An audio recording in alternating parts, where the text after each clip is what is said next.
একজন লোক একটি কুল বাগানের চাষ করল। সেই বাগানে সে সার, মাটি, বিভিন্ন ধরনের কীটনাশক ঔষধ ইত্যাদি ব্যবহার করে। দেখা যায় সেই বাগানে প্রথমে গাছে কুল আসে, মুকুল আসে। কুল যখন মাঝারি সাইজের হয়, অর্থাৎ মিডিয়াম, তখনই ওই বাগানে ক্ষতি নেমে আসে। অর্থাৎ কুল নিজে নিজে মাটিতে ঝরে পড়ে যায়।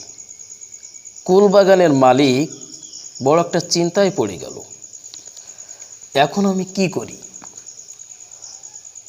হঠাৎ করে ওনার মাথায় একটা বুদ্ধি এলো।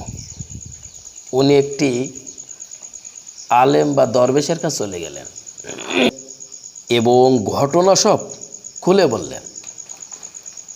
তারপরে আলেম ওনাকে বললেন, ঠিক আছে, সমস্যা নেই, আমি তোমাকে একটি আমল দিব। অর্থাৎ সকালে এবং রাতে আপনি সূরা ফাতিহা 110 বার করে পড়বেন।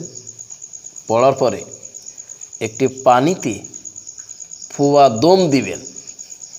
তারপর ওই পানিটা আপনার প্রত্যেক গাছে ছিটাইয়ে দিবেন, সকালে প্লাস রাত্রে। এটা করেন, আল্লাহর রহমতে খুব তাড়াতাড়ি আপনার এটা সমাধান হয়ে যাবে। ওই কুল বাগানের মালিক কী করলেন, তার পরামর্শ অনুযায়ী তিনি এই আমলটি চালু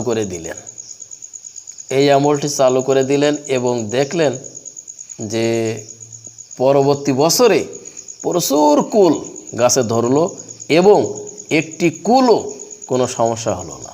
আল্লাহর রহমতে আল্লাহ তাআলার উপর বিশ্বাস করে এই আমল উনি দীর্ঘদিন চালালেন, আল্লাহ তাআলা তার ফল দিয়ে দিলেন।